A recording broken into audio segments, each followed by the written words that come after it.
आप सभी को नमस्कार। एक बार फिर शशि दुबे क्लासेज में आप सभी का स्वागत है। आज हम mathematical science second year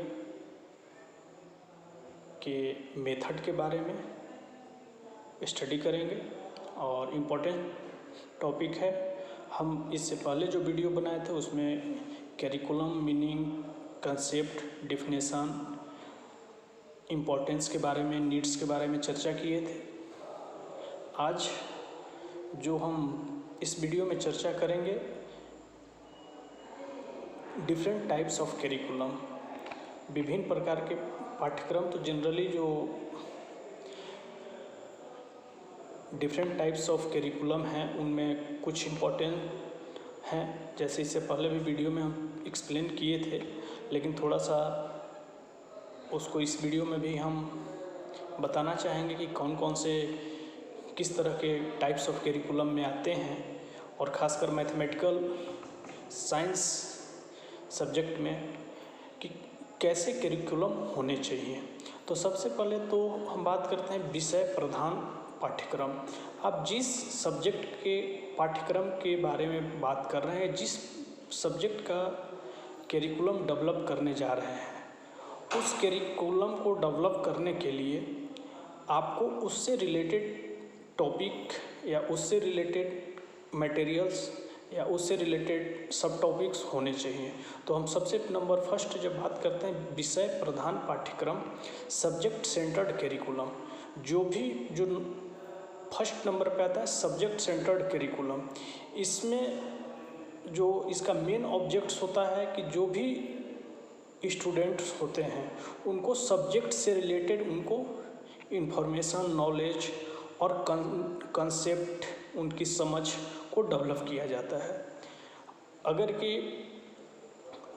subject से रिलेटेड कंसेप्ट या सब्जेक्ट से रिलेटेड समझ, अंडरस्टैंडिंग को डेवलप नहीं किया जाएगा तो आगे चल के जब वो बच्चे आगे आते हैं तो वो सब्जेक्ट नॉलेज को धीरे धीरे उनका कम होने लगता है। और एक बार जो आपका सब्जेक्ट नॉलेज डेवलप कर दिया गया, एक बार आपका सब्जेक्ट नॉलेज डेवलप कर दिया जाता है तो उसी सब्जेक्ट एक तरह से आपका बेस हो जाता है। और उस बेस को डेवलप करने के लिए आपको कुछ फार्मूला का यूज होता है, जैसे सिंपल टू कॉम्प्लेक्स, हम सरल से जटिल की ओर टीचिंग फार्मूला का यूज करते हैं। और सब्जेक्ट सेंटर्ड कैरिकुलम में हम सिर्फ सब्जेक्ट से रिलेटेड इंफॉर्मेशन, नॉलेज या अंडरस्टैंडिंग ये सब डेवलप करते हैं। और जब ये सब डेवलप करने की बात आती है तो उसी को हम विषय प्रधान पाठ्यक्रम या सब्जेक्ट सेंटर्ड कैरिकुलम कहते हैं। और यह साइकोलॉजिकल कैरिकुलम या पाठ्यक्रम मनोविज्ञान के कंसेप्ट पे या थ्योरी पे ये काम नहीं करता है। जैसे आप अगर कि मैथ्स पढ़ा रहे हैं, बच्चा का मन नहीं कर रहा है, साइकोलॉजिकल पॉइंट ऑफ व्यू से आप देखेंगे तो बच्चा का अगर कि लर्निंग या लर्न करने का मन नहीं है तो साइकोलॉजिस्ट कहता है कि आप उनको छोड़ दीजिए उनके इंटरेस्ट के अनुसार। लेकिन अगर कि हम आप मैथमेटिक्स के कैरिकुलम का जब बात करते हैं तो हमको वहाँ पे ये चीज़ करना पड़ेगा कि सब्जेक्ट रिलेटेड नॉलेज उनको देना होगा। हम ऐसा नहीं कर सकते हैं कि आउट ऑफ सब्जेक्ट इंफॉर्मेशन दे के, नॉलेज दे के उनको हम उस सब्जेक्ट में अच्छा करा सकते हैं।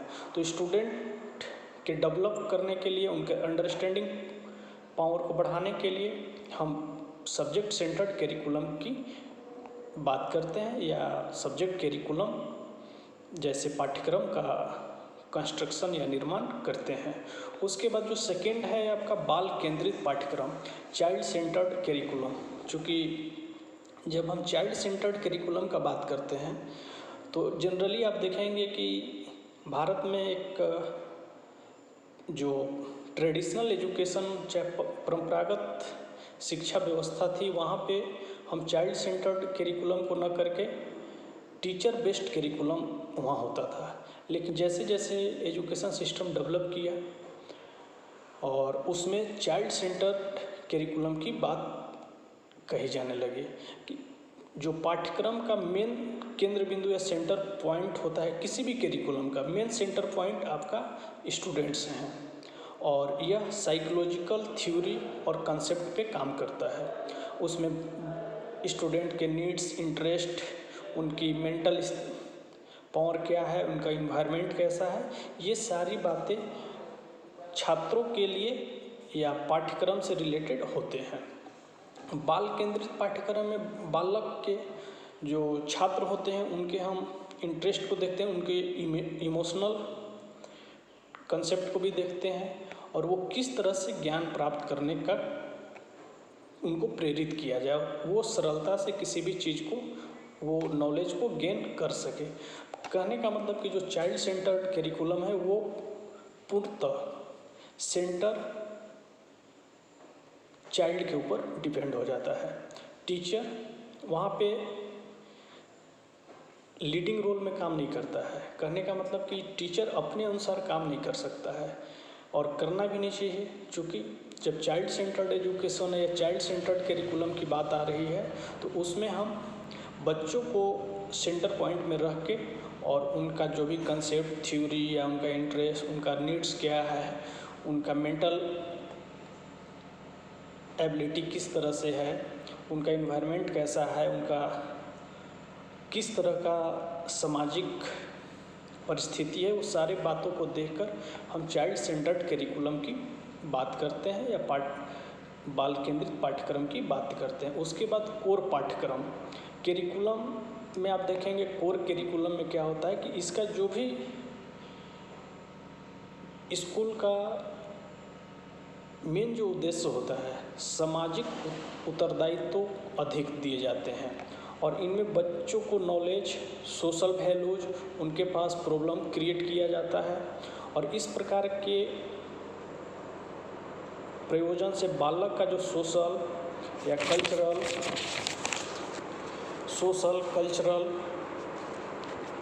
या फिर आप कह सकते हैं उनका जो अनुभव या जो भी समस्या उत्पन्न होता है, व्यक्तिगत रूप से उनका विकास किया जाता है। इस तरह के पाठ्यक्रम को हम कोर करिकुलम पाठ्यक्रम कहते हैं। This is called core curriculum पाठ्यक्रम कि उनका सामाजिक दायित्व कैसा है, वो उनका सोशल वैल्यूज कैसा है, उनका मोरालिटी कैसा है, उनका सोशल प्रॉब्लम किस तरह का है, वो सारी बातों को कोर करिकुलम में स्थान दिया जाता है। उसी तरह से जब हम अगले पॉइंट में आते हैं तो अगला पॉइंट का जब बात करते हैं तो उसमें आप देखेंगे अनुभव केंद्रित पाठ्यक्रम, एक्सपीरियंस सेंटर्ड करिकुलम। अब थोड़ा सा हम इसमें पीछे जाना चाहेंगे। जैसे माइक्रो टीचिंग में आप एक स्किल पढ़ते हैं, इंट्रोडक्शन स्किल, वहाँ पे उसके अंदर एक आता है पॉइंट प्रीवियस नॉलेज। बच्चे पिछले क्लास में कौन सी बातों को सीखा है, उसके आधार पे हम इंट्रोडक्शन क्वेश्चन डेवलप करते हैं और या बनवाते हैं या फिर हम अपना क्लास स्टार्ट करते हैं। अगर कि बच्चा को आप 7 क्लास में पढ़ा रहे हैं, बच्चा को आप कैलकुलेशन सिखा रहे हैं, बच्चा हो सकता है कि बोर्ड मास का कंसेप्ट नहीं जान रहा है, तो वो वहाँ पे एक्सपीरियंस सेंटर्ड करिकुलम आपका गलत हो सकता है। लेकिन अगर कि यही चीज़ उस कंसेप्ट को जा रहा है, 7 क्लास में है, 6 क्लास की बातों को जान रहा है, उसके अनुभव पे, उसके एक्सपीरियंस पे जो भी वो लर्न किया है उसका यूज हम अगले क्लास में करते हैं, उस तरह के करिकुलम जो होते हैं अनुभव केंद्रित पाठ्यक्रम या एक्सपीरियंस सेंटर्ड करिकुलम कहे जाते हैं। और इसमें एक्टिविटी सेंटर्ड, क्राफ्ट सेंटर्ड पाठ्यक्रम भी इसे कहा जाता है। मतलब एक्टिविटी जितने भी आपकी क्रिया केंद्रित होते हैं या शिल्प कला केंद्रित, क्राफ्ट सेंटर्ड या एक्टिविटी सेंटर्ड जो होते हैं, ये अनुभव केंद्रित पाठ्यक्रम या एक्सपीरियंस सेंटर्ड करिकुलम के अंतर्गत आते हैं। तो जनरली हमने टाइप्स देखा, subject centred curriculum, child centred curriculum, core curriculum और एक्सपीरियंस सेंटर्ड करिकुलम। या इसके बाद एक और आता है टीचर सेंटर्ड करिकुलम की भी बात आती है। लेकिन हम जनरली ये 4 से 5 टाइप्स ऑफ करिकुलम में जब बात आता है तो ये 4 से 5 टाइप्स ऑफ करिकुलम है। उसके बाद अगला जो टॉपिक हमको पढ़ना है, पाठ्यक्रम का संगठन, ऑर्गेनाइजेशन ऑफ करिकुलम। ये पाठ्यक्रम का संगठन कैसा होना चाहिए। तो जनरली चूँकि अभी तो आप देखेंगे कि भारत में भी नई शिक्षा नीति 2020 की मंजूरी मिल गई है और इसमें भी पूरा कंसेप्ट को ही चेंज कर दिया गया है। 5-3-3+4 पहले था 10+2+3+2, लेकिन यहाँ पे पूरे तरह से एजुकेशन सिस्टम को नई शिक्षा नीति में चेंज कर दी गई है। तो उसी तरह से ऑर्गेनाइजेशन ऑफ करिकुलम, पाठ्यक्रम का संगठन किस तरह का होना चाहिए, पाठ्यक्रम का संगठन किस तरह से होना चाहिए। तो जनरली आप देखिएगा कि इसके दो बातों पे फोकस किया जाता है। करिकुलम बनाते समय पाठ्यक्रम का संगठन जो मुख्य रूप से दो बातों पे आधार मानकर किया जाता है। नंबर फर्स्ट, समाज की आवश्यकता, नीड्स ऑफ द सोसाइटी। इसमें आज नई शिक्षा नीति जो आ रही है, नीड्स ऑफ द सोसाइटी, आज हमको आवश्यकता हो गया है कि हमको एक ऐसी शिक्षा एजुकेशन पॉलिसी चाहिए जिसमें हमारे आने वाले समय की जो भी नीड्स हो उसको पूरा कर सके। जैसे इससे पहले भी बहुत एजुकेशन पॉलिसी आई, कोठारी कमीशन हो या राष्ट्रीय शिक्षा नीति, राष्ट्रीय नई शिक्षा नीति, तो लेकिन अभी जो आपको नई शिक्षा नीति की मंजूरी मिली है उसका कंसेप्ट भी आ गया है, जैसे 5+3+3+4।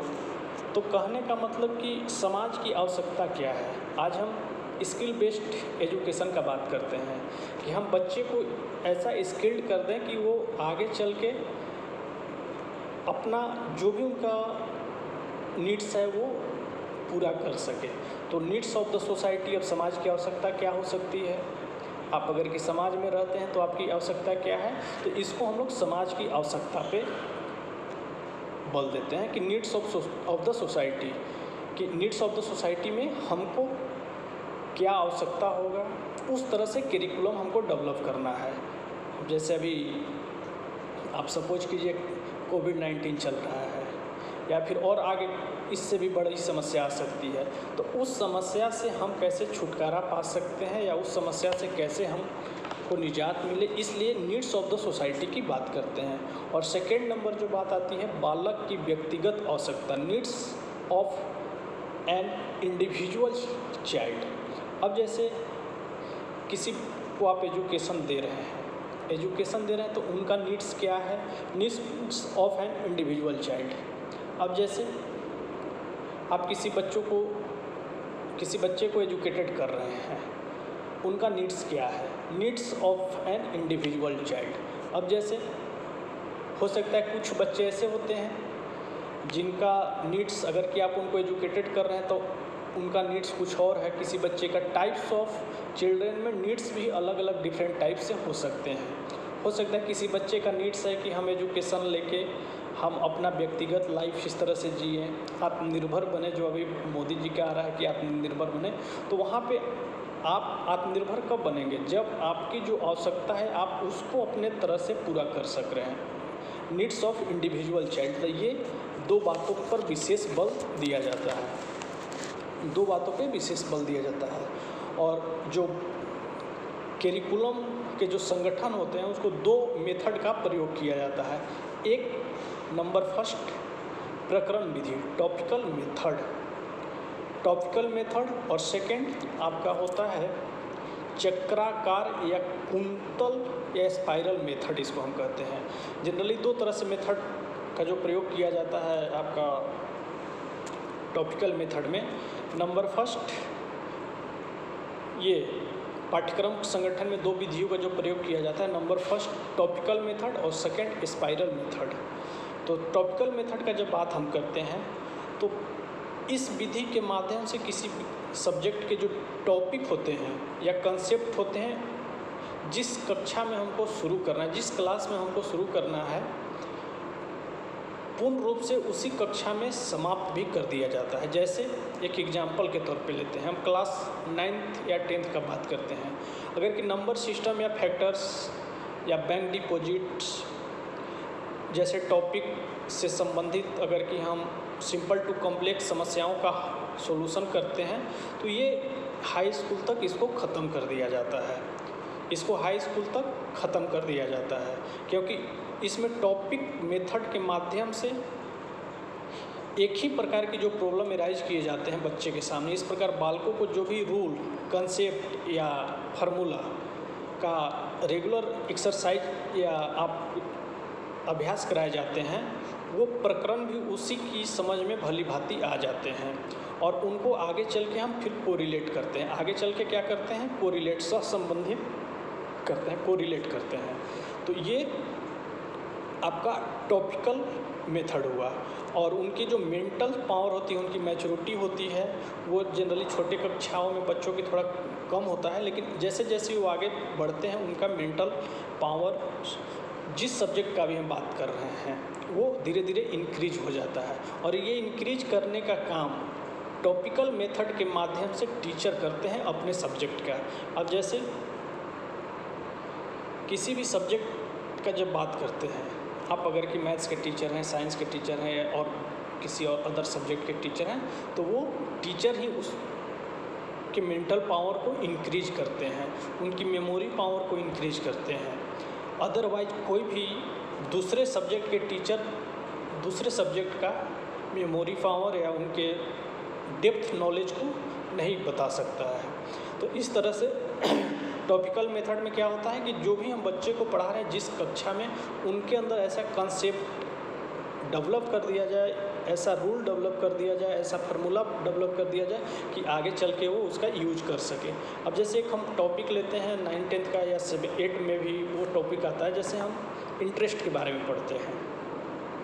बच्चों को इंटरेस्ट के बारे में पढ़ाया जाता है, सिंपल इंटरेस्ट कैसे निकाला जाता है, या फिर आपका टाइम कैसे निकाला जाएगा, रेट कैसे निकाला जाएगा, प्रिंसिपल कैसे निकाला जाएगा। तो क्यों निकाला जाएगा, जब ये बच्चे वहाँ सीख के आते हैं तो उसका यूज आगे चल के अपने जीवन में या डेली लाइफ में उसको करते हैं। और जो दूसरा टॉप मेथड है वो स्पाइरल मेथड। इसमें क्या होता है कि कंसेप्ट या टॉपिक की थोड़ी थोड़ी जानकारी प्रत्येक क्लास में कराई जाती है। जैसे 1 2 3 4 5 6 7 8 9 10 सिस्टमेटिक आप आ रहे हैं, तो हर चीज़ की जो जानकारी होती है वो आपको उनका कंसेप्ट, उनका टॉपिक थोड़ा थोड़ा कराया जाता है। जैसे जैसे बच्चा हायर क्लास में पहुंचता है, वैसे वैसे उसको पढ़ाए गए प्रत्यय या जो प्रकरण का ज्ञान भी विस्तृत होते चला जाता है। इस प्रकार बच्चे का जो प्रकरणों का ज्ञान सरलता एवं सुगमता से प्राप्त होते हैं। जैसे आप देखिएगा एक चीज़, इसका कंक्लूजन आप समझिएगा, हर क्लास में 60% एवरेज सिलेबस और 40% थोड़ा सा अगले क्लास का झलक होता है। क्यों? क्योंकि बच्चे जैसे जैसे आगे बढ़ेंगे, उनको वो चीज़ कंसेप्ट उनका क्लियर होते रहे, एग्जाम्पल के लिए number system, factors, equations generally हम क्लास 6-7 में भी पढ़ते हैं और इसको 9th-10th में भी पढ़ाते हैं। और लेकिन क्या अंतर होता है, थोड़ा सा उसमें डेप्थ ज़्यादा होता है, डेप्थ थोड़ा सा अधिक होता है। तो इस तरह से इस प्रकार के जो विधि का अनुसरण बच्चों को में कराया जाता है, इसी को हम लोग टॉपिकल मेथड कहते हैं। This is called spiral method, चक्राकार या कुंतल विधि कहते हैं। और ऐसे कराने से बच्चों के जो इंटरेस्ट और मेंटल पावर होती है उनका इंक्रीज होता है, धीरे धीरे बढ़ते जाता है। अब अगला टॉपिक हम लोग का है पाठ्यक्रम निर्माण के सिद्धांत। ये तो चलिए, पाठ्यक्रम निर्माण के सिद्धांत, ये जनरली जो टॉपिक होते हैं प्रिंसिपल्स ऑफ करिकुलम कंस्ट्रक्शन, तो ये टॉपिक जनरली टीचर के लिए है। ये तो पीछे हम लोग स्टूडेंट के लिए बात कर रहे थे कि हम करिकुलम को कैसे डेवलप करेंगे या कैसे कंस्ट्रक्ट करेंगे। तो देखिएगा, जनरली विभिन्न स्तर पर जो मैथमेटिक्स का करिकुलम का निर्माण का होता है वो निम्नलिखित सिद्धांतों का ध्यान रखा जाता है। जैसे नंबर फर्स्ट, सामाजिक एवं सांस्कृतिक मूल्यों के विकास का सिद्धांत, principles of development of social and cultural values. जैसे इसमें देखिए क्या होता है, जब भी अगर कि हर सब्जेक्ट का जो करिकुलम डेवलप किए जाते हैं, कंस्ट्रक्ट किए जाते हैं, चूँकि सामाजिक तथा सांस्कृतिक दृष्टिकोण से आप देखिएगा कि गणित एक उपयोगी विषय है, जिसके कारण गणित के पाठ्यक्रम पर बदलती हुई सामाजिक एवं सांस्कृतिक परिस्थितियों तथा आवश्यकताओं का प्रभाव पड़ता है। और प्रत्येक नागरिक को व्यवहारिक जीवन में निपुण बनाने के लिए गणितीय आवश्यकताओं एवं ज्ञान की पूर्ति करना अति आवश्यक है। सांस्कृतिक सामाजिक विकास तथा अवकाश के सदुपयोग करने के लिए गणित का ज्ञान आवश्यक है। इसके लिए गणित पाठ्यक्रम में संख्या पद्धति, number system, decimal, calculation, subject content में पाठ्यक्रम का महत्वपूर्ण स्थान दिया जाता है, जिससे कि वो आगे चल के जो बच्चे हैं वो काफ़ी कुशल सामाजिक नागरिक बन सके और पाठ्यक्रम निर्माण करते समय बालकों की रुचि और सामाजिक आवश्यकताओं के साथ साथ समाज की आवश्यकताओं तथा समस्याओं को भी महत्व दिया जाना चाहिए। जैसे इसमें आप एक कंसेप्ट यहाँ पे समझिएगा। जनरली आप बच्चों को मैथ्स पढ़ा रहे हैं, 10th तक जो कॉमन बच्चों को मैथ्स सभी बच्चे को पढ़ाए जाते हैं। तो क्यों पढ़ाए जाते हैं 10th तक? क्योंकि वो आने वाले समय में उनके सामने जो भी नीड्स हो या सामाजिक समस्या आए वो निपटारा कर सकें, वो उनका निपटारा कर सकें और उसमें उनके रुचि और आवश्यकता का भी ध्यान दिया जाता है। उसी तरह से अगला जो टॉपिक है उच्च कक्षा की आवश्यकता पूर्ति का सिद्धांत, principle of fulfilment of higher educational needs. जैसे उच्च कक्षाओं की आवश्यकता पूर्ति का सिद्धांत, principle of fulfilment of higher educational needs. प्राथमिक कक्षा के बाद आप देखें प्राइमरी एजुकेशन के बाद बच्चे जूनियर, उसके बाद चाहे उसको आप primary education, upper primary education, ये पहले का सिस्टम था, लेकिन अभी थोड़ा सा नई शिक्षा नीति में चेंज हो गया है। उसके बाद बच्चे higher education primary, upper primary, secondary, higher secondary, उसके बाद बच्चे हायर एजुकेशन में जाते हैं।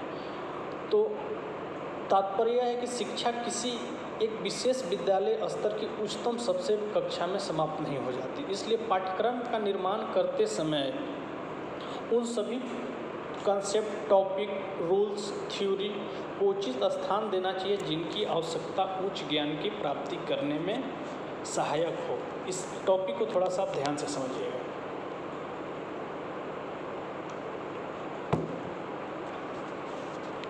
जैसे अगर कि जो 5 क्लास में पढ़ाया गया है उसी को 6 क्लास में पढ़ाया गया जाता, उसी को 7 क्लास में पढ़ाया जाता, तो बच्चे एक ही मैटर को एक ही क्लास में पढ़ के आगे वो हायर एजुकेशन के लिए नहीं जा सकते हैं, या सबको इजी पढ़ा के आप हायर एजुकेशन के लिए उनको नहीं भेज सकते हैं। तो ऐसा करिकुलम का हम लोग निर्माण करते हैं, ऐसे कंसेप्ट का निर्माण करते हैं जिससे बच्चे को हायर एजुकेशन में भी कुछ जाने का उनको झलक दिखे अपने एजुकेशन सिस्टम में। ऐसा नहीं कि हम ऐसा करिकुलम बना दें कि 10th तक या 9th तक हम पढ़ लिए, बहुत पढ़ लिए। ये चूँकि आपको हायर एजुकेशन का भी ध्यान रखना है और इस सारी बातों को ध्यान रखते हुए हम करिकुलम का निर्माण करते हैं। जैसे कुछ बालक की वजह से उच्च शिक्षा प्राप्त करना चाहते हैं, माध्यमिक स्तर पर उनका जैसे गणित का पाठ्यक्रम को अधिक विस्तृत तथा बोझिल बनाना भी उचित नहीं है। इसलिए अधिकांश छात्रों को रुचि एवं आवश्यकताओं को अधिक महत्व देना चाहिए जो कि उनके जीवन क्षेत्र में प्रवेश कराना चाहते हैं। इस प्रकार उच्च कक्षाओं की आवश्यकता पूर्ति हेतु उपयुक्त तथा महत्वपूर्ण विषय वस्तु को ही पाठ्यक्रम में स्थान देना चाहिए। उपयोगिता का सिद्धांत, प्रिंसिपल ऑफ यूटिलिटी। अगला जो टॉपिक है, पाठ्यक्रम ऐसा होना चाहिए जो कि बच्चों को उनके तथा व्यवसायिक जीवन के उत्तरदायित्वों को सही प्रकार संभालने की योग्य बनाए। पाठ्यक्रम में उन्हीं प्रत्यय, प्रकरण, नियम आदि को शामिल करना चाहिए जिससे छात्रों को अधिक उपयोगी तथा सहायक हो सके। चूँकि उपयोगिता का तात्पर्य है गणित के केवल व्यवहारिक मूल्य से नहीं समझना चाहिए। गणित की उपयोगिता से तात्पर्य ऐसा ज्ञान होना चाहिए कि जैसे 2-3 पॉइंट इसमें हम आपको बता रहे हैं। गणित के इतिहास तथा गणितज्ञों के जीवन परिचित करा सके, जो ज्ञान व्यवहारिक तथा दैनिक जीवन में प्रयोग कर सके, जो गणित के अनुशासन संबंधित, कलात्मक तथा गणित के मनोरंजन संबंधित मूल्यों को प्राप्त करने में सहायता प्रदान कर सके, जो गणित के प्रति सही दृष्टिकोण पॉजिटिव एटीट्यूड विकसित कर सके, बालकों को मोटिवेट कर सके। ये प्रिंसिपल ऑफ यूटिलिटी उपयोगिता है का सिद्धांत, पाठ्यक्रम में इसका महत्वपूर्ण भूमिका है। उसके बाद प्रिंसिपल ऑफ क्रिएटिविटी, सृजनात्मकता का सिद्धांत। इस सिद्धांत के अनुसार बालक को एक डिस्कवर की तरह कार्य करने की नॉलेज दिया जाए, इसलिए पाठ्यक्रम को क्रिएटिविटी एक्टिविटीज़ को विशेष स्थान दिया जाना चाहिए और गणित पाठ्य में ऐसी वस्तु का संगठन किया जाए जिससे बालकों में रचनात्मक तथा सृजनात्मक कौशल का विकास हो सके। तभी गणित का पाठ्यक्रम अधिक व्यवहारिक और सिद्ध हो सकता है। अधिक व्यवहारिक, जैसे हम जो करिकुलम में थोड़ा बहुत क्रिएटिविटी होनी चाहिए। एक मैथमेटिक्स में आपका मेथड चलता है ह्यूरिस्टिक मेथड, मैं खोजता हूँ, जिसका खोज नील आर्मस्ट्रॉन्ग ने किया है। और उसमें अब सारे बच्चे को आप डिस्कवर नहीं बना सकते हैं मैथमेटिक्स में, सारे बच्चे को डिस्कवर नहीं, लेकिन 5 से 10% बच्चे भी मैं खोजता हूँ, आई एम डिस्कवर, या फिर आप उस तरह से क्रिएटिविटी एक्टिविटीज़ को विशेष स्थान करिकुलम में दे सकते हैं। उसके बाद अगला जो टॉपिक है मनोवैज्ञानिक सिद्धांत, साइकोलॉजिकल प्रिंसिपल। इसमें आप देखेंगे कि बच्चे का नीड्स, इंटरेस्ट या उनका एज आदि बातों को भी मनोवैज्ञानिक महत्व दिया जाता है, लेकिन आप कंटेंट मनोविज्ञान विषय वस्तु की अपेक्षा बालक को अधिक महत्व देता है। अर्थात मनोवैज्ञानिक सिद्धांत के अनुसार पाठ्यक्रम चाइल्ड सेंटर्ड होना चाहिए, न कि सब्जेक्ट सेंटर्ड, क्योंकि पाठ्यक्रम बालक के लिए है, बालक पाठ्यक्रम के लिए नहीं। अब यहाँ पे एक चीज़ समझिएगा आप, अब करिकुलम जो होना चाहिए, साइकोलॉजिकल प्रिंसिपल्स क्या कहते हैं, मनोवैज्ञानिक सिद्धांत क्या कहते हैं करिकुलम बनाते समय, कि जो सब्जेक्ट नॉलेज जो करिकुलम होने चाहिए चाइल्ड सेंटर्ड होने चाहिए, सब्जेक्ट सेंटर्ड नहीं होने चाहिए, क्योंकि जो पाठ्यक्रम बने हैं वो बालक के लिए है, बालक पाठ्यक्रम के लिए नहीं है। इस सेंटेंस को थोड़ा सा समझिएगा। चाइल्ड सेंटर्ड अगर कि करिकुलम रहेगा तो वो ज़्यादा बेनिफिट होगा, और अगर कि सब्जेक्ट सेंटर्ड करिकुलम हो गया तो वो ज़्यादा बच्चे को बेनिफिट नहीं मिल सकता है। लेकिन हायर एजुकेशन में आप देखेंगे तो ये थोड़ा सा रॉन्ग होता है। हम अगर कि सब्जेक्ट सेंटर्ड करिकुलम नहीं रखेंगे तो बच्चा फिर बिखराव हो जाएगा, बच्चा आगे अच्छी इन्फॉर्मेशन या नॉलेज की बात नहीं कर सकता है। और पाठ्यक्रम निर्धारित करते समय सीखने के विभिन्न नियमों को भी ध्यान में रखना चाहिए, जैसे law of learning, law of effect, law of exercise या मैच्योरिटी, रीजनिंग, थिंकिंग, जनरलाइजेशन, ये सब सारी बातों को मनोवैज्ञानिक सिद्धांत में रखा गया है, मनोवैज्ञानिक सिद्धांत में रखा गया है। और इस तरह के करिकुलम का निर्माण करना चाहिए कि करिकुलम चाइल्ड सेंटर्ड करिकुलम होना चाहिए, सब्जेक्ट सेंटर्ड करिकुलम नहीं होना चाहिए। अगर कि सब्जेक्ट सेंटर्ड करिकुलम हो जाएगा तो बालक करिकुलम के लिए है, न कि करिकुलम बालक के लिए। इस सेंटेंस को थोड़ा सा आप लोग ध्यान से देखिएगा।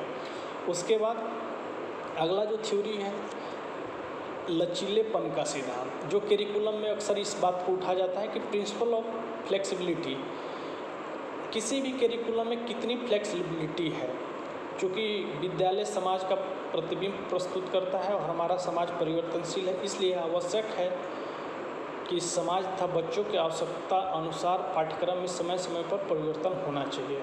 अतः पाठ्यक्रम में दृढ़ता न होकर लचीलापन होना चाहिए। सामाजिक आवश्यकताओं को पूर्ति तथा नवीन परिस्थितियों में गणित के पाठ्यक्रम पर समय समय पर परिस्थितियों के अनुरूप में सुधार किया जाता है। इसके साथ ही नवीन ज्ञान, नवीनतम प्रवृत्ति, रिसेंट ट्रेंड्स तथा उपयोगी विषय वस्तु को समय समय पर सम्मिलित किया जाना चाहिए। अब जैसे इसमें आप प्रिंसिपल ऑफ फ्लेक्सिबिलिटी में आप समझिएगा, चूँकि अभी कोरोना इफेक्ट चल रहा है और करिकुलम में अगर कि हम फ्लेक्सिबिलिटी नहीं रखेंगे, जैसे अभी का समय का डिमांड है, अभी ट्रेंड्स यही है कि हम बच्चे को ऑनलाइन क्लास दे रहे हैं, हम बच्चों को जूम ऐप से क्लास दे रहे हैं, हम बच्चे को आपका ये वीडियो के माध्यम से क्लास दे रहे हैं। जैसे अभी ट्रेंड्स यही चल रहे हैं, चूँकि बच्चे घर पे हैं और उनकी लर्निंग प्रोसेस ना रुके। अब यहाँ पे कोई अगर कि गांठ बांध के बैठ जाए कि मैं तो जब भी पढ़ूंगा तो क्लास में ही जाके पढ़ूंगा, अन्यथा हम वीडियो जूम क्लास या फिर ये सब हमारे लिए नहीं है।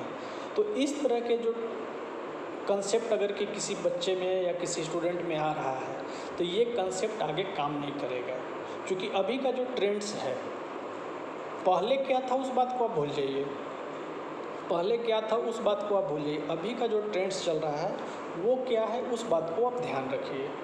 अभी आपकी डिमांड है, समय टाइम का ये डिमांड है कि आपको ऑनलाइन क्लास बच्चे को देना है, बच्चे को यूट्यूब क्लासेज देना है, बच्चे को जूम ऐप पे क्लास देना है, आपको नोट्स बनाना है या उनको PDF क्रिएट करके देना है, PPT में भेजना है।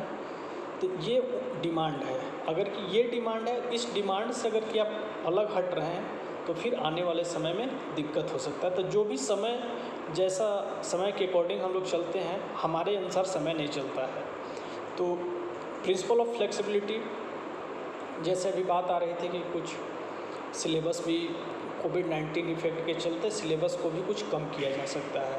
तो ये क्या हुआ, प्रिंसिपल ऑफ फ्लेक्सिबिलिटी हमारे करिकुलम में है। जब भी हम चाहें हम उसको आवश्यकता अनुसार बढ़ा सकते हैं, घटा सकते हैं या उसको चेंज कर सकते हैं, और जो स्टूडेंट का रियल नीड्स है उसको पूरा कर सके। ऐसा नहीं कि रियल नीड्स को वो पूरा ना कर सके। ऐसे करिकुलम का हम डेवलप कर दिए हैं। जैसे आज आरोप भी लगते हैं कि जो पहले के करिकुलम थे वो अच्छे नहीं थे, अब का जो करिकुलम है वो अच्छे नहीं हैं। एजुकेशन सिस्टम में तो आप आएंगे तो थोड़ा बहुत आइडियोलॉजी डिफरेंसेज होती है, लेकिन इस बात को जब हम कहते हैं कि फ्लेक्सिबिलिटी करिकुलम में, पहले वाली करिकुलम फ्लेक्सिबिलिटी नहीं थी, अभी के करिकुलम में हम फ्लेक्सिबिलिटी रखने जा रहे हैं, तो ये रिसेंट ट्रेंड्स को ध्यान में रखना है। अभी के समय में रिसेंट ट्रेंड्स क्या है, ऑनलाइन क्लास हो गया, लर्निंग प्रोसेस।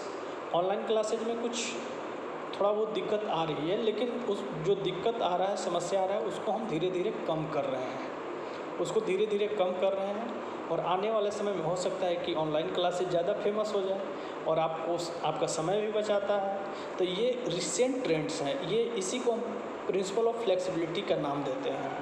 उसके बाद क्रियाशीलता का सिद्धांत। क्रियाशीलता का सिद्धांत principle of activity.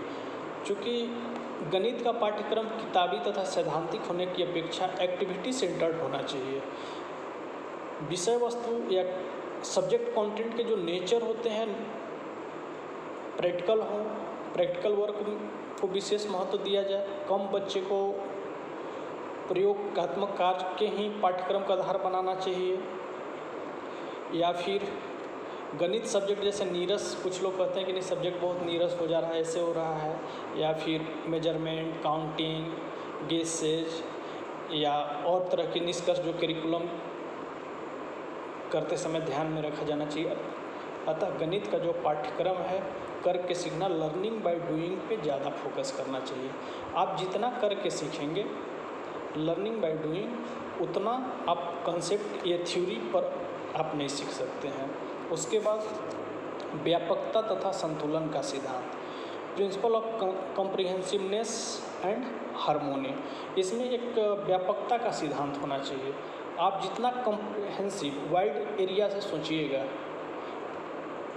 Narrow minded नहीं, आप जितना भी वाइड एरिया से सोचिएगा आप उतना ही अच्छा कर सकते। सामाजिक, आर्थिक या व्यावसायिक, आध्यात्मिक आदि बालक के विभिन्न पहलुओं का समान विकास तभी संभव है जब पाठ्यक्रम निर्माण में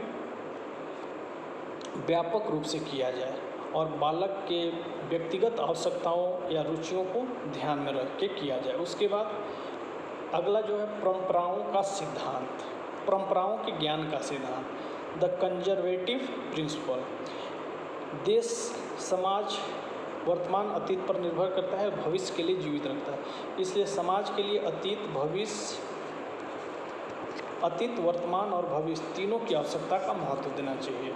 अतः पाठ्यक्रम निर्माण करते समय उन प्रकरण, टॉपिक या कंसेप्ट का चयन करना चाहिए जिससे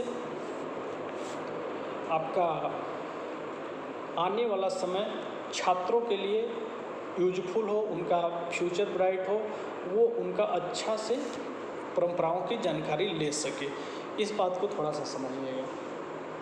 हम ऐसे करिकुलम का कंस्ट्रक्ट करना हम लोग को चाहिए जिसमें कि पास्ट, प्रेजेंट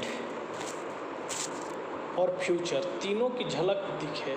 ऐसा नहीं कि हम बहुत एडवांस हो गए, पास्ट को छोड़ दिए, अपना प्रेजेंट पे फोकस कर रहे हैं और फ्यूचर पे कोई फोकस नहीं। तो हमको क्या करना है, पास्ट, प्रेजेंट और फ्यूचर तीनों को ध्यान में रख के करिकुलम का निर्माण करना चाहिए। उसके बाद एक और आपका जो लास्ट टॉपिक है, सहसंबंध का सिद्धांत, प्रिंसिपल ऑफ कोरिलेशन। गणित के अभाव में किसी क्षेत्र अथवा विषय की प्रगति संभव नहीं है, ऐसा मैथमेटिक्स वाले लोग कहते हैं। लेकिन एक मैथमेटिशियन थे बैकन के अनुसार गणित सभी विज्ञान एवं विज्ञानों का सिंह द्वार एवं कुंजी है। Mathematics is the gateway and की ऑफ ऑल साइंसेज। अतः विभिन्न क्षेत्रों के विषयों की समस्या के समाधान गणित की सहायता से ही प्राप्त किए जा सकते हैं और गणित को व्यवहारिक जीवन से संबंध स्थापित करके इसको और अधिक रुचिकर बनाया जा सकता है। तो ये हमको करिकुलम निर्माण करने की ये लगभग 10 कंसेप्ट हैं और ये कंसेप्ट जनरली हर सब्जेक्ट में चलते हैं और हम लोग ने अभी मैथमेटिकल साइंस में देखा। और इस वीडियो में बस इतना ही। आप सबको बहुत बहुत धन्यवाद। मिलते हैं अगले वीडियो में। धन्यवाद।